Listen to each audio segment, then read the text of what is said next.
فجعلنا سمیعا بصیرا، اللہ فرما رہا ہے انسان کے بارے میں، ہم نے انسان کو سمیع اور بصیر بنایا، سننے والا بنایا، دیکھنے والا بنایا۔ تشبیہ تو بن رہی، تشبیہ نہیں ہے۔ انسان سنتا ہے، انسان کا دیکھنا بڑا محدود ہے۔ اس کے سامنے ایک کاغذ کی پتلی سی دیوار ہو، کاغذ کے پیچھے کیا ہے وہ نہیں دیکھ سکتا۔ اللہ ساتوں آسمانوں کو دیکھتے، ساتوں زمینوں کو دیکھتے، پہاڑوں کی تہ میں ذرات کو دیکھتا ہے، کالے کیڑوں کو دیکھتا ہے، رات تاریک ہو، ہر چیز دیکھتا ہے، ہر چیز سنتا ہے۔ اس کا سننا کیسا ہے؟ وہ چیونٹی کے چلنے کی آواز کو سنتا ہے عرش معلیٰ پر۔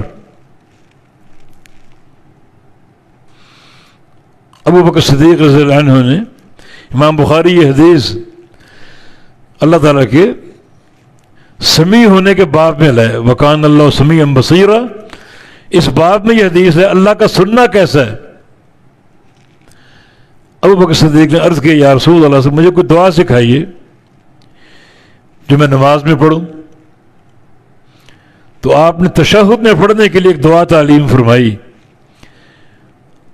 اللہم انی ظلمت نفسی ظلما کثیرا ولا یغفر الذنوب الا انت فاغفر لی مغفرۃ من عندک وارحمنی انک انت الغفور الرحیم۔ اب آپ امام کے پیچھے ہوں، تشہد پڑھ رہے ہوں، وہ تشہد جہری پڑھتے ہیں سری پڑھتے ہیں؟ کیا اونچی آواز سے پڑھتے ہیں؟ نہیں، آہستہ۔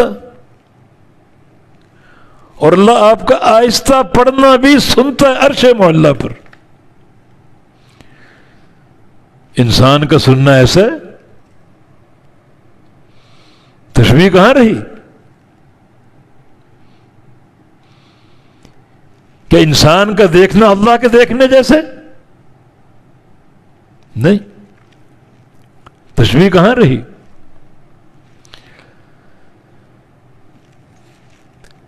تو یہ سارا جو اسماء و صفات کا عقیدہ، اسے ان دو جملوں میں سمجھ کر ایک قاعدے کے طور پر قبول کر لیجیے۔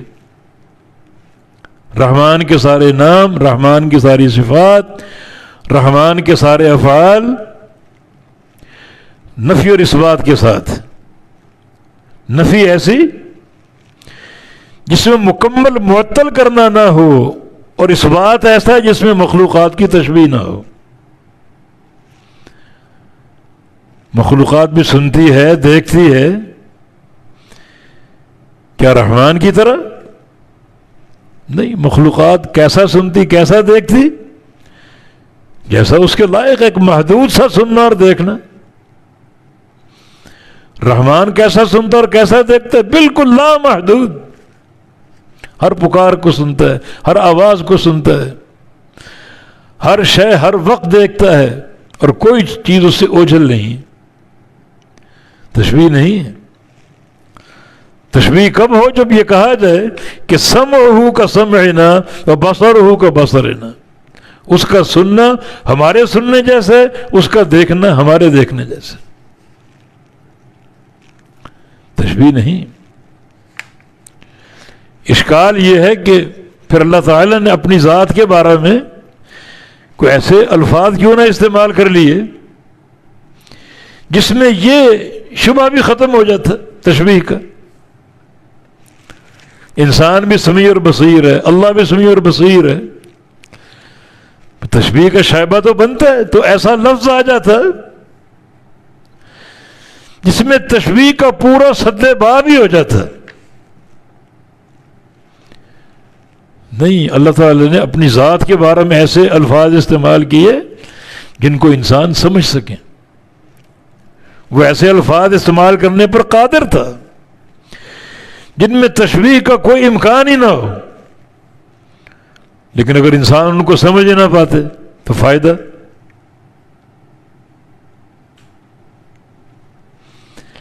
اللہ تعالیٰ کے سننے اور دیکھنے کے بارے میں اللہ تعالیٰ ایسے الفاظ استعمال کرتا جس میں تشبیہ کا کوئی شائبہ ہی نہ ہوتا،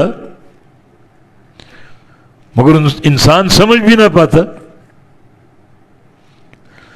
اگر سمجھ لیتا کہ اس کا معنی سننا، اس کا معنی دیکھنا، تو تشبیہ کا امکان تو تب بھی موجود ہوتا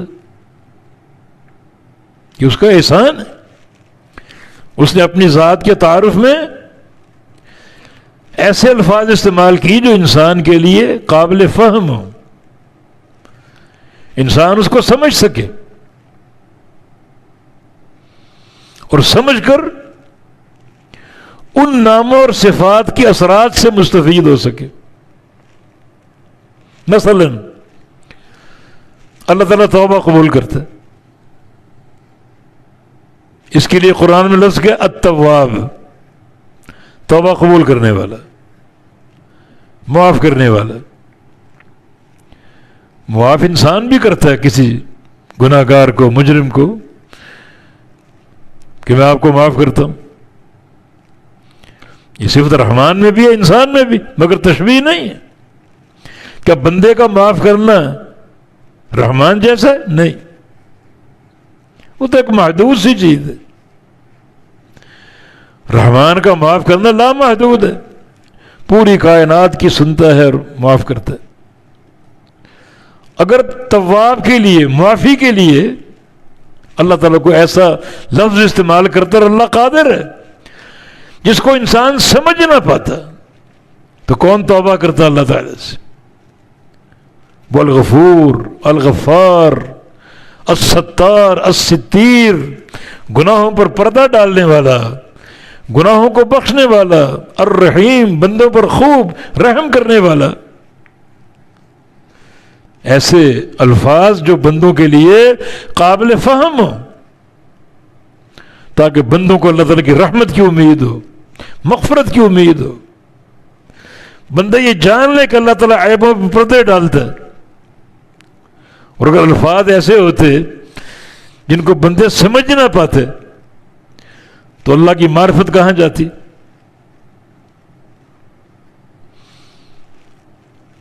اس کی ایک اور مثال لے لیجیے،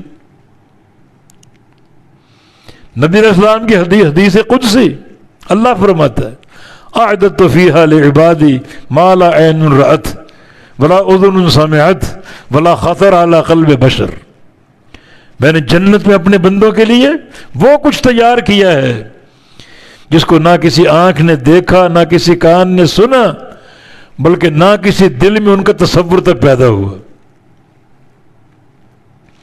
مانا جنت کی نعمتیں بے مثل ہیں، نہ کسی نے دیکھی، نہ کسی نے سنی، اور نہ کسی دل میں ان کا تصور یا خیال ہے۔ بے مثل نعمتیں۔ کیا نعمتیں ہیں؟ قرآن اٹھائیے، جنت میں انار ہوگا، رمان، انار کسی نے نہیں دیکھا۔ مطلح منضود، کیلے ہوں گے گچھوں کی صورت میں، تو کیلے نہیں دیکھے آپ نے؟ انگور کا ذکر ہے، کھجوروں کا ذکر ہے، کھجوریں نہیں دیکھی، انگور نہیں دیکھے۔ حالانکہ حدیث کیا کہہ رہی ہے کہ نہ کسی آنکھ نے دیکھے، نہ کسی کان نے سنے، اور نہ کسی دل میں ان کا تصور۔ لیکن جو جنت کے کیلے، جنت کے انگور دنیا جیسے نہیں ہوں گے، ان کی لذت، ان کا ذائقہ، ان کی مٹھاس، ان کی عمدگی، ان کی خوشبو دنیا جیسی نہیں ہوگی۔ دنیا کے پھل کیسے ہیں؟ جیسے دنیا کے لائق ہیں۔ جنت کے کیسے ہیں؟ جنت کے لائق ہیں۔ حدیث کیا کہہ رہی؟ کسی آنکھ نے دیکھا نہیں، کسی کان نے سنا نہیں۔ جنت میں نہریں، دودھ کی، پانی کی، شہد کی، شراب کی۔ کسی نے دودھ نہیں دیکھا، شہد نہیں دیکھا۔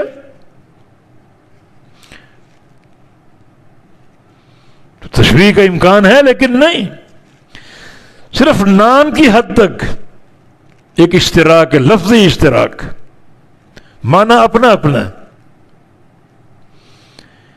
جنت میں کیلا انگور ہوگا، کیلے انگور دنیا میں بھی ہیں، مگر صرف لفظی اشتراک تک بس۔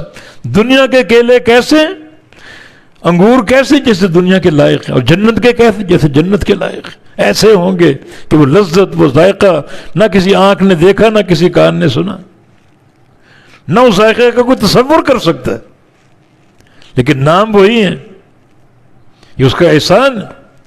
وہ چاہتا تو جنت کی نعمتیں ایسے الفاظ سے ذکر کرتا جن کو ہم پہچان ہی نہ پاتے، تو جنت کا شوق کیسے ہوتا؟ سونے کی اینٹیں، چاندی کی اینٹیں، مسک کا گارا، کنکر جو ہوں گے وہ ہیرے، جواہرات، سب دیکھا ہے، ہیرے بھی دیکھے ہیں، جواہرات بھی دیکھے ہیں، سونا بھی دیکھا ہے، چاندی بھی دیکھی، مسک بھی دیکھی۔ کیا یہ سب کچھ دنیا ایسی؟ نہیں، دنیا جیسی نہیں ہے، وہ جنت کا اپنا معاملہ ہے، جنت کی اپنی نعمتیں۔ الفاظ جو ہیں وہ وہی ہیں جو دنیا میں استعمال ہوتے ہیں، لفظی اشتراک، حقیقی اشتراک نہیں ہے۔ حقیقت دیکھیں تو جنت میں جو کچھ ہے نہ وہ کسی آنکھ نے دیکھا، نہ کسی کان نے سنا، حالانکہ نام تو وہی ہے، مگر نام لفظی اشتراک کی حد تک بس۔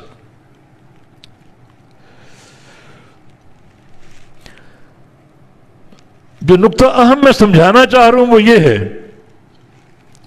اللہ تعالیٰ کے سارے نام، اس کی ساری صفات، اس کے سارے کام، ان کے بارے میں یہ دو جملے یاد رکھو: نفی بلا تعطیل و اثبات بلا تشبیہ۔